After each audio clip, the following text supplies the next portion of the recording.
there are three very common targeting mistakes I always see inside of people's ad accounts. Let me go ahead and break them down today. The very first is that people are not excluding their custom audiences from their campaigns.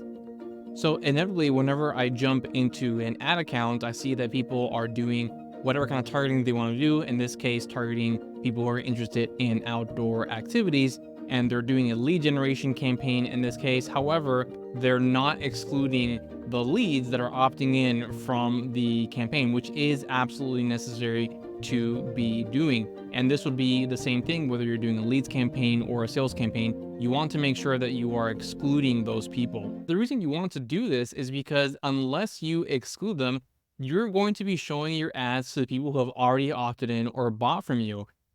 That is a complete waste in time of your money and precious resources. And B, you're actually going to be annoying people on the other end. This actually happens to me all the time where I opt into something or I buy something from a business, and then I keep on getting served up the same ad over and over again of the thing that I already bought or opted into. And quite frankly, it's really annoying. And I always know exactly what's going on. I'm like, hey, you're not excluding all of your leads or all your purchases, whatever it might be, from this campaign, and it's just a waste of money, and you're going to be annoying people on the other end. So be a good advertiser and make sure that you are up to par on your exclusions. All right, the other common issue I see is that people like to get way too narrow with their targeting. So here we'll jump into another example where, again, we're targeting people who are interested in outdoor activities, but then we're also using the define further feature. And so we're saying they must also match people who are interested in cars and bikes, and they must also match people who are fans of wine, and they must also match people who are fans of art history,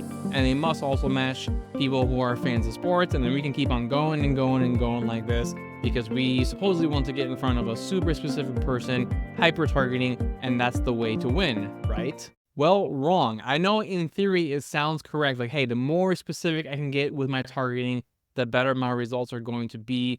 But that's actually not the case. The algorithm thrives off of large audiences. So as you make your audiences more and more narrow, it's going to struggle more to find your actual target audience. We're not going to be getting great results in that case, because the algorithm honestly just didn't even know what to do with a 1,000 person audience. But if we have a 1 million person audience, or a 10 million person audience, or a 50 million person audience, the algorithm can do all sorts of things with that type of targeting and get you much better results. This isn't to say you should never use the define further feature and have things that narrow your audience down a little bit. Just don't go extreme. I quite honestly never ever add more than 2 define further targeting specifics. I usually only do 1 if I'm doing them. I used to use it a lot when it used to be more effective, but the algorithm just keeps on shifting to bigger audiences, better results. So I don't use it too frequently, but again, if you do use it, make sure you're not using any more than 2 of those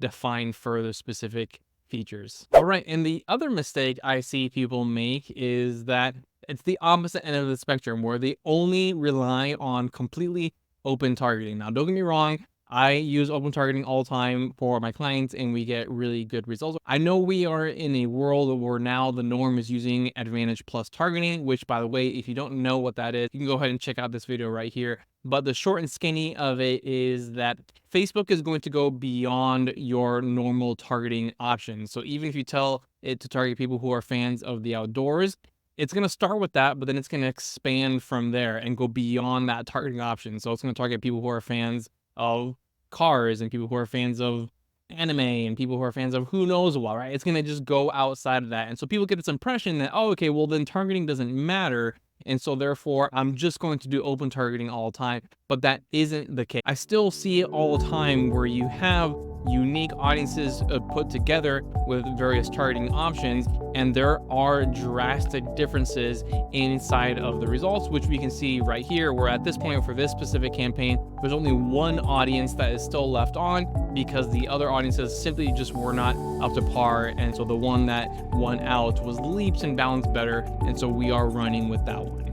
Again, so it's not the case that you should never do open targeting, but just don't purely rely on open targeting. Maybe it will be the best one for you. That is sometimes the case, in the test that my team and I run for clients. But don't fall for this trap that I keep on hearing, that targeting doesn't matter. It certainly does matter. It is the case that, maybe over the course of a month, if you're running to 3, 4, 5 different audiences, maybe after a month period, they're all targeting the same people. Sure, that might be the case. But if in that first month, one of those audiences or two of those audiences are getting you way better results, well, why not just go for the better results that you're already getting right in the beginning? Don't settle for stuff that might happen in the future. If something can get you better results at this moment and in the future, that certainly is the best option right there.